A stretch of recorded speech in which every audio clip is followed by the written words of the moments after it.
Welcome to another week of Barstool Perspective, where we give you the rundown of the week's news and booze.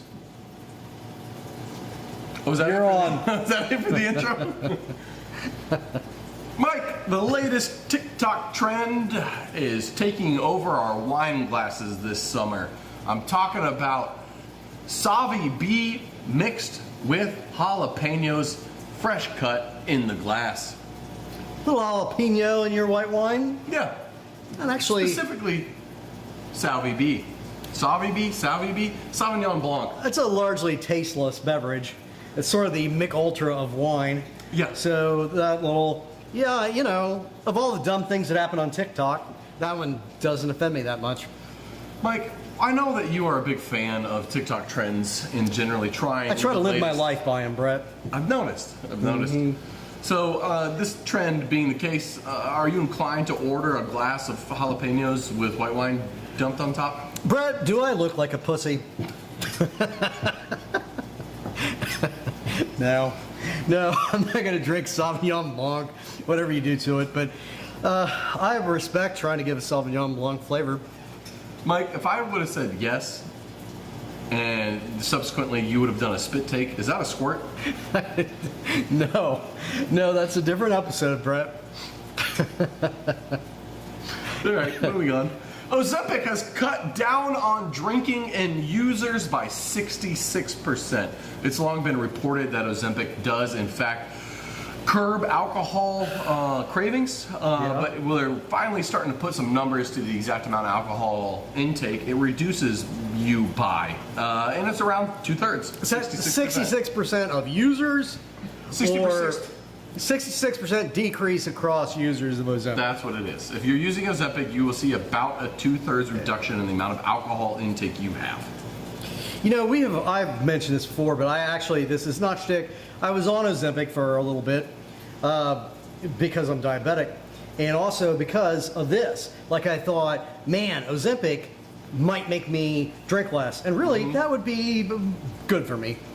But Did it work? it did not work. Like, it made me eat less, but it changed absolutely nothing about how I drank. So I just wound up like drinking more on an empty stomach. So it actually made me drunker. See, I wondered if that was going to be the case as well. Yeah, I've also wondered, how is it that some people who drink a lot are able to be thin?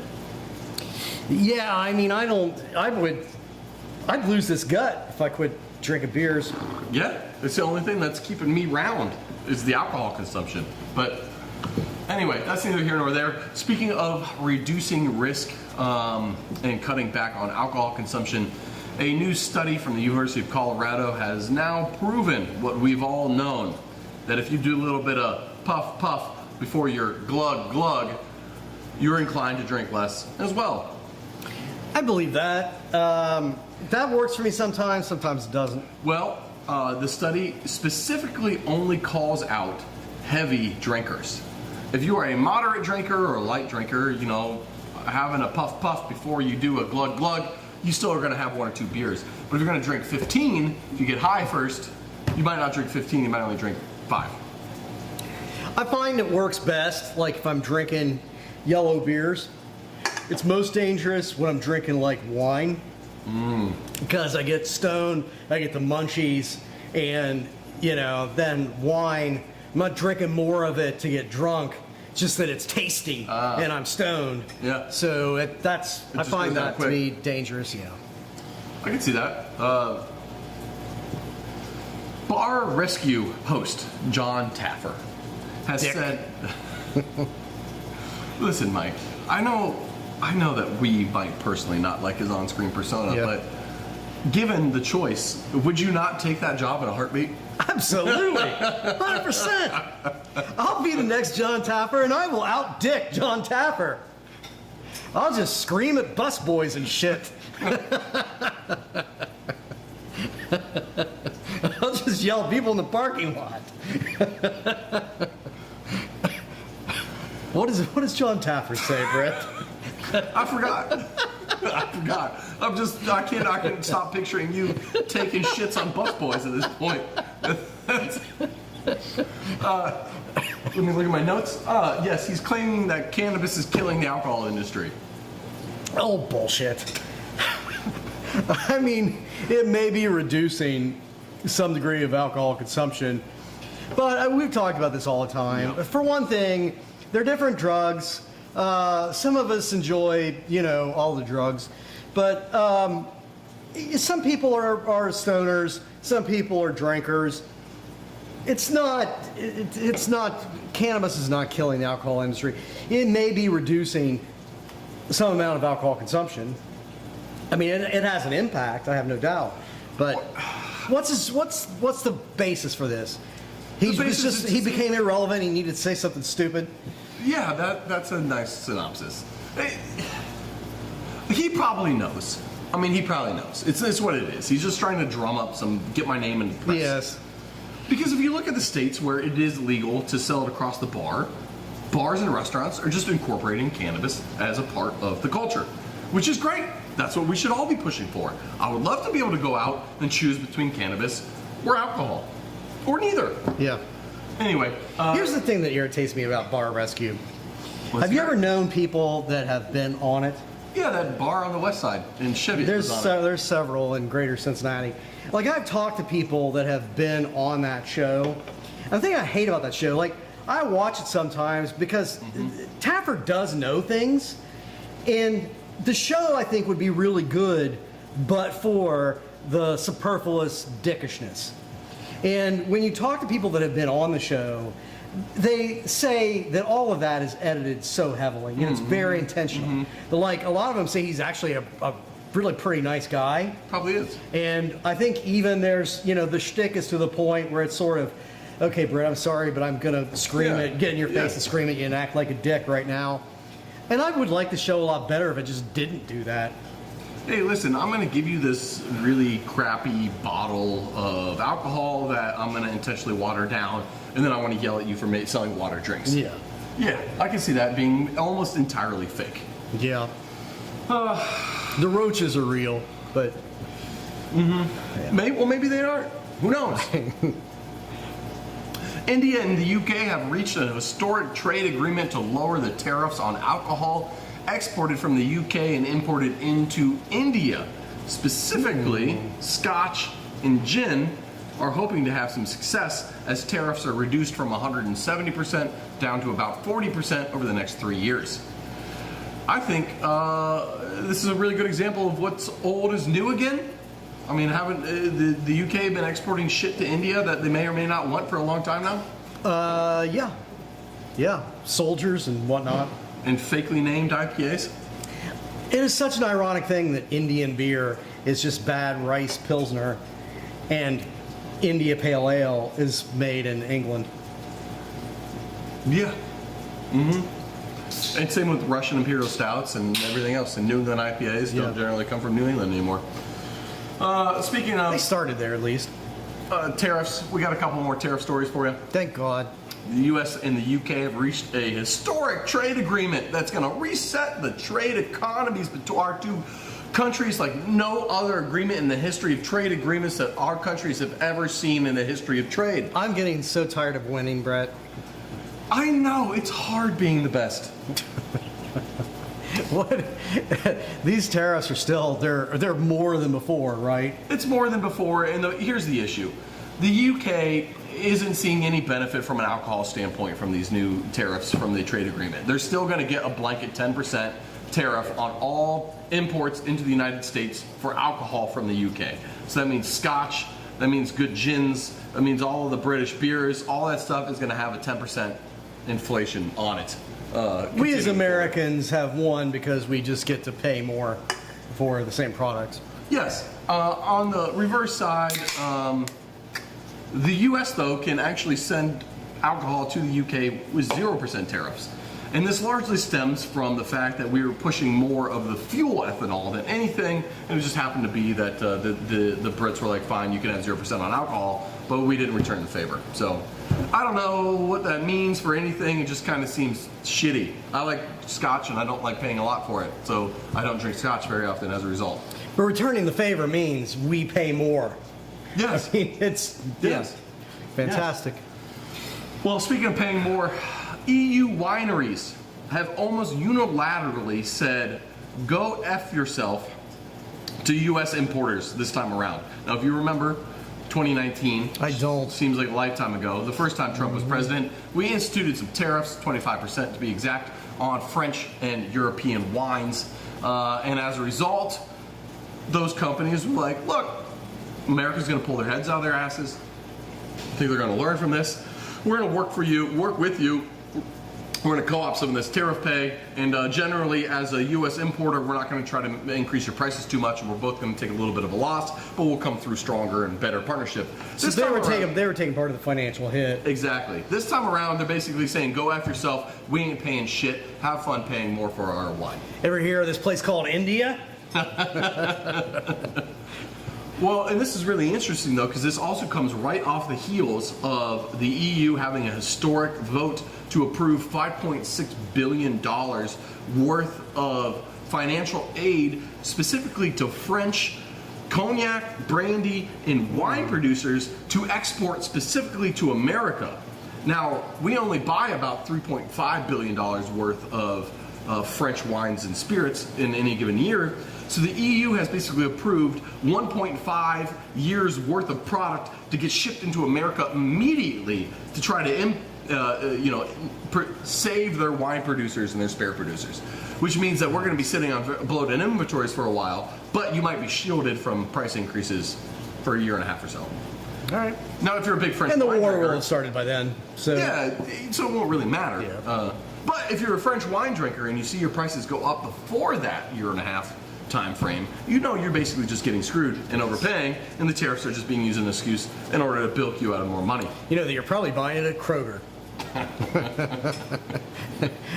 which uses anything as an excuse to raise its prices.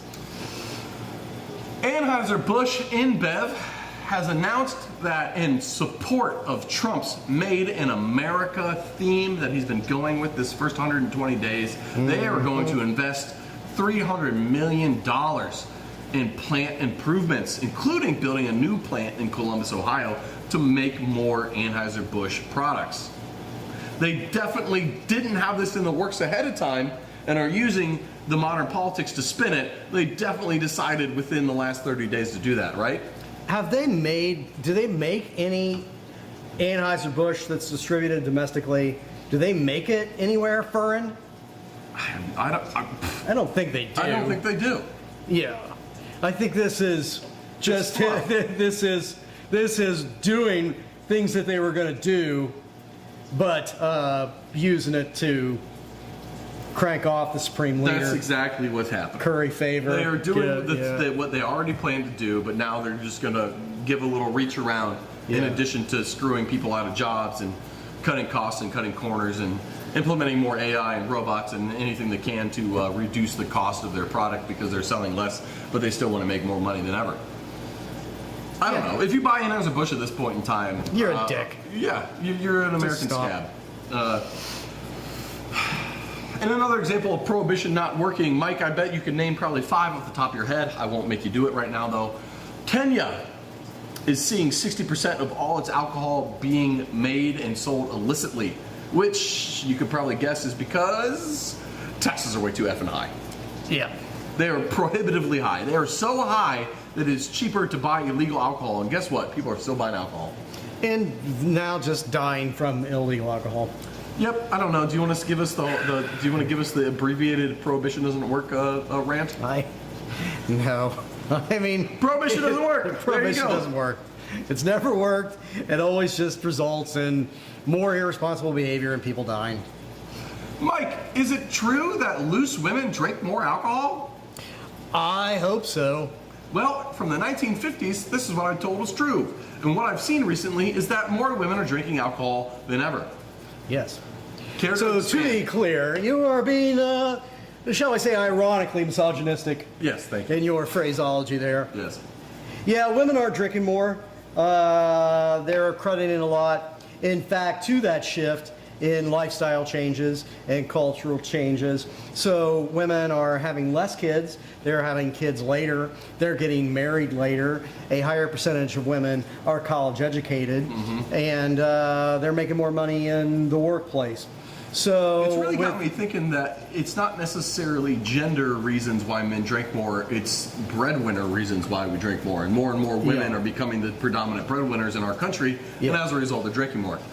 Yeah, I mean, it's just a sort of equal parity cultural thing. Yes. Women are just picking up some of our bad habits as a result of the cultural opportunity to do so. I look forward to starting my period soon. I look forward to that for you as well, Brett. Mo Hennessy, Mo problems, am I right? You are right about that, brother. Mike, what's going on with Hennessy? We've talked about him before. Like, Hennessy just laid off, or they're getting rid of 1,200 people, which is like 10% of their workforce. But what is the reason to mention this week is that there's new numbers that came out that just show how astoundingly badly they have been running the business. They have the CEO Schwab, I don't know what the hell his name is, it doesn't matter. But this guy, between like 2019 and 2025, he just recently was replaced. He started with Hennessy making $1 billion a year.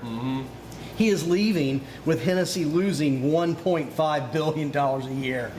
So that's a pretty incredible amount of failing. Yeah, there's two main markets for Hennessy that we've talked about before, China and the US. And there's two countries that France can't get along with more than any right now, and it's China and the US. So as a result, Hennessy's flailing. Their profit margins are decreasing.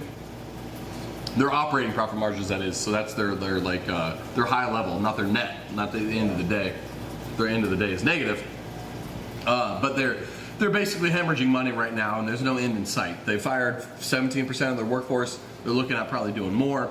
And who in the hell knows what's going to happen with them, because China's taste for French spirits is dwindling, and the U.S. is we can't afford it anymore. So yeah, we've talked about that in the past in the sense of it's like broader geopolitics, but it also is just gross incompetence.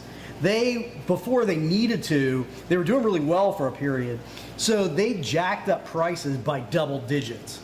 And it had repercussions. People started buying less of it.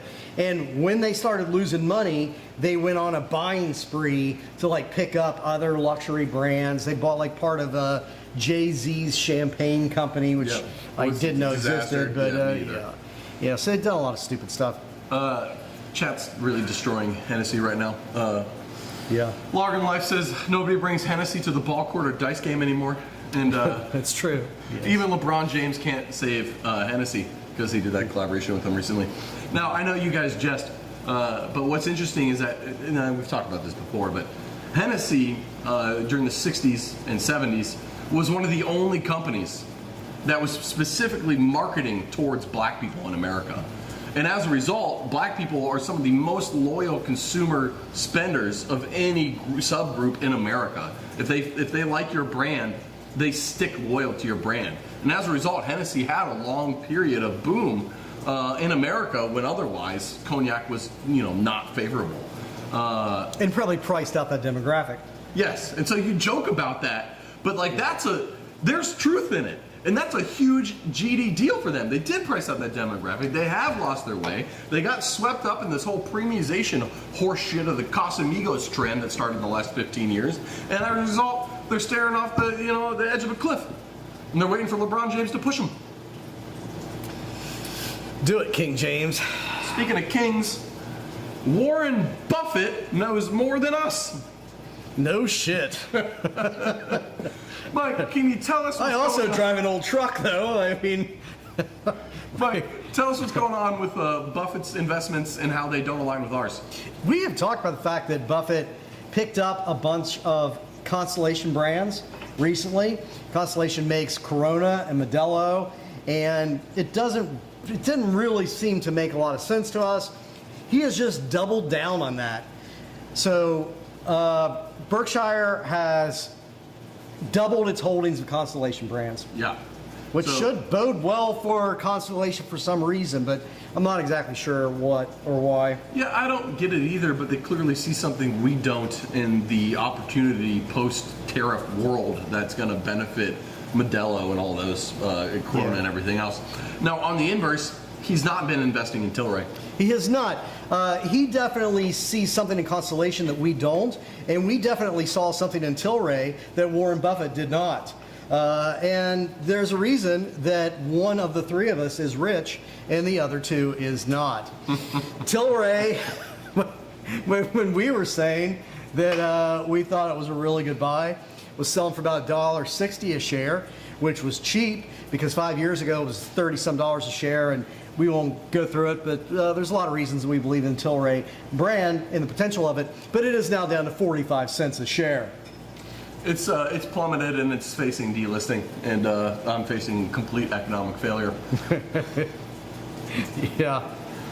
Yeah, it's not doing well. And Lebronacy is a hilarious mashup of names. I've not heard that before. That's amazing.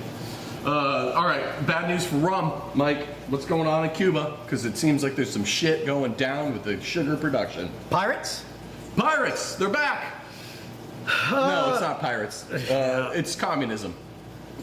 Commies. Or at least that's what Damn our propaganda is telling us, right? Yeah, they're saying it is massive. Sugar production in Cuba. Cuba is a major sugar producer, and they are going to produce less sugar this year than they have since the 1800s. And it is sugar that is used. It's predominantly Cuban sugar that's used to produce rum. Mm-hmm. So it's bad news for the rum industry. Yeah, rum is made from sugar, some level of refinement, from extremely refined molasses runoff, basically burnt molasses, making your funkiest of Jamaican rums, to your more standard like Cuban rums that are a little bit softer, are made from refined sugar.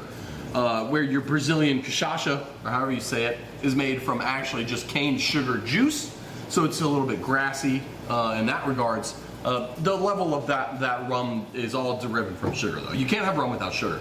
So the fact that Cuba's sugar industry is collapsing on itself is not good for rum writ large. Granted, most Cuban rums are made from Cuban sugar, but the fact that Cuba, being the number one or one of the top exporters of sugar globally, when they suffer, so do all rum manufacturers suffer. So we might see something interesting, which is really too bad because I don't think rum has even gotten to the level that it deserves to be at yet. You can get amazing 10, 12, 15, 20-year rums for like fucking cheap compared to the equivalent in bourbon. You okay over there? I'm burping a lot, man. I'm dying.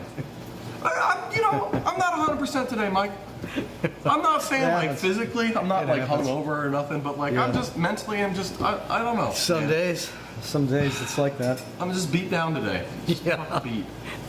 It's hard not to be beat down every day these days. Fucking Christ. All right, well, I love rum. You guys should love rum too. That's the end of it. And like, they blame communism. I don't know how much of it is to blame. I don't think it's communism. I just think it's fucking mismanagement from the top to bottom. And communism is a structure that's allowed mismanagement to develop, much like democracy in our country has allowed mismanagement to develop from top to bottom. So it doesn't matter. Hennessy's not communism. Yeah. And it's still incompetent. That's a good point. Damn communist Henny. Yeah, I'm not really sure the American capitalist economy is being well managed at the moment.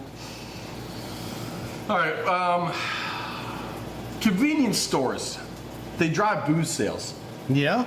I mean, that's it. Like, there isn't like a whole lot of story here, but like strange things afoot at the Circle K.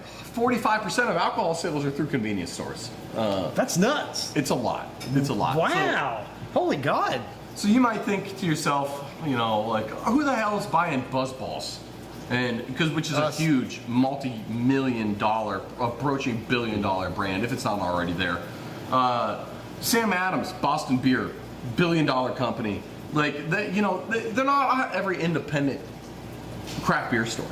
These places, you don't see, buzz balls and big sips at Higher Gravity here in Cincinnati.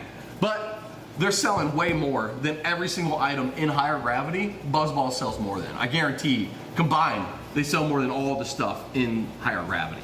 And that's because convenience drives alcohol sales. And I mean, that's it. Bad decisions. Yeah. It's a shocking amount of times that when we go to like a ghetto convenience store, that we walk out with buzz balls. Yeah. It's really that's happened more than I'd like to remember. And we are quote unquote an educated consumer, and we're still buying buzz balls. They get you drunk. Who's gonna pass up fucking eggnog buzz balls? Eggnog buzz balls are kind of good. I discovered this last year that, and it's just because I was out of bourbon. I've always made eggnog with bourbon. Rum is far superior. Rum is better in eggnog. Yeah. The woodiness of bourbon is not fit for eggnog. No, I would never do bourbon eggnog again. No. Once you go rum, you never go back.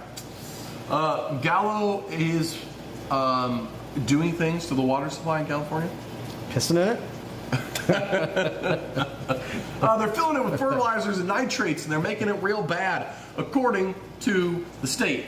Now, this is under investigation. We are not saying Gallo is poisoning groundwater in California. We would not say that and open ourselves up to a lawsuit. We would never say Gallo is poisoning groundwater supplies. But Gallo is allegedly poisoning groundwater supplies. We would say allegedly because it's an ongoing suit investigating the water underneath Gallo, which is apparently, allegedly, filled with bad chemicals that you don't want to drink.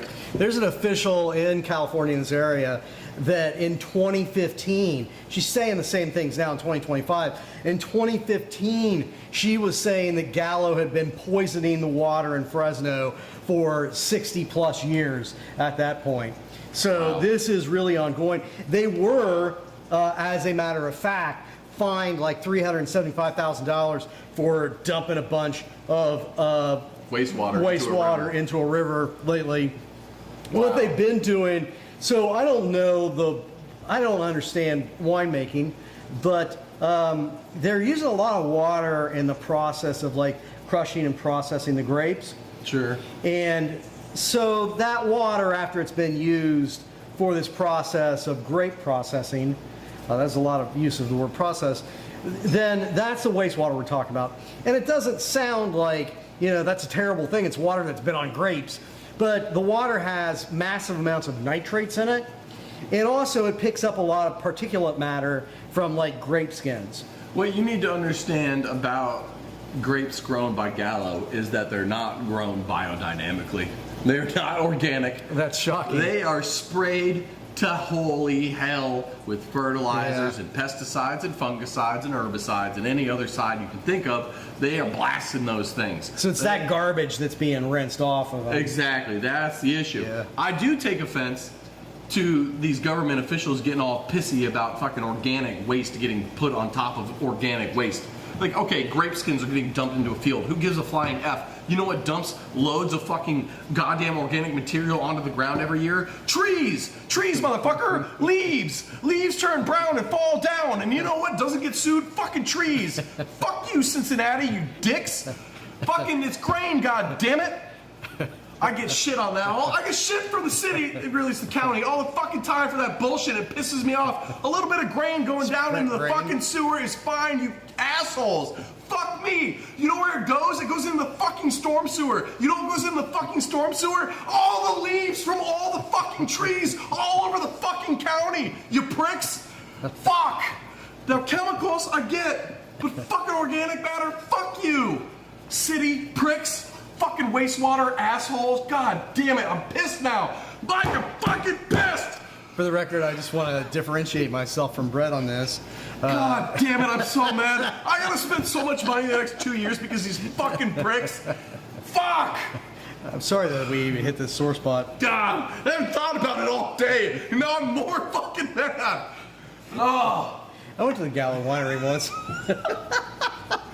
Just send me to the fucking gallows at this point. I'd rather be dead. I went to the Gallo Winery a long time ago because I wanted to see where they made night train.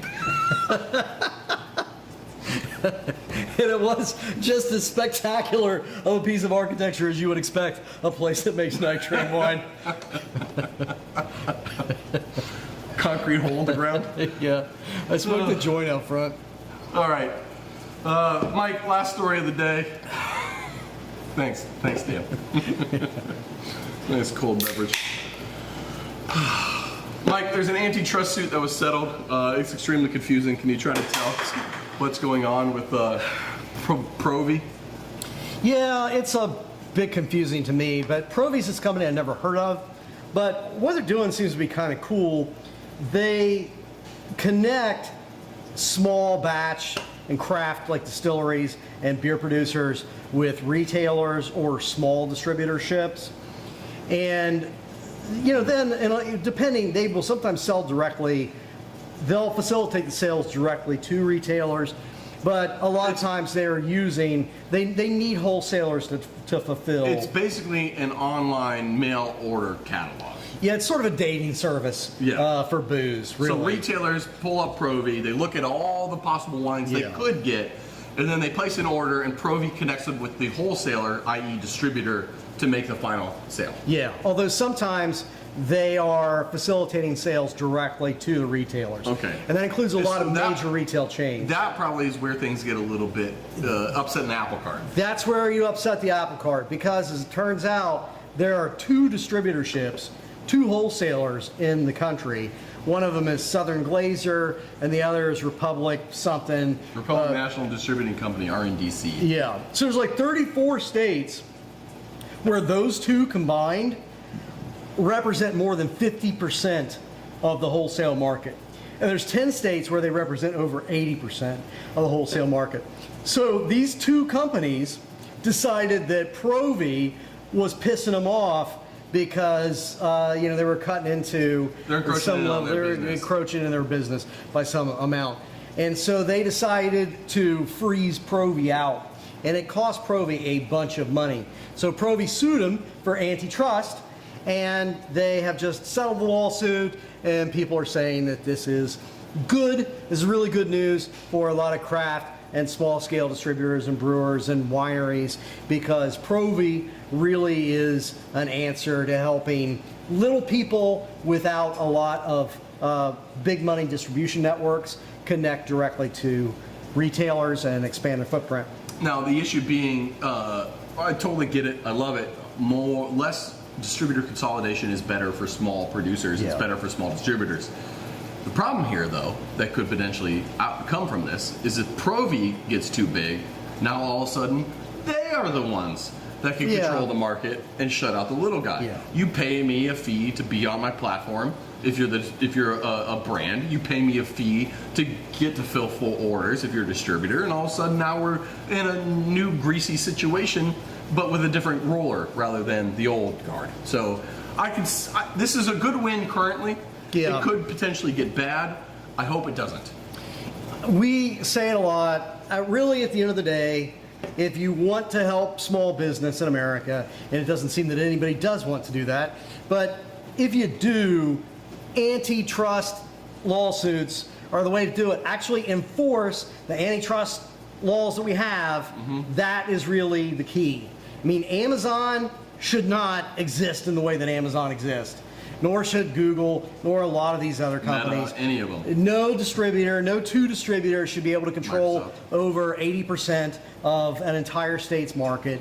And once upon a time, we actually enforced those laws, and we had much healthier and stronger small businesses as a result. Yep.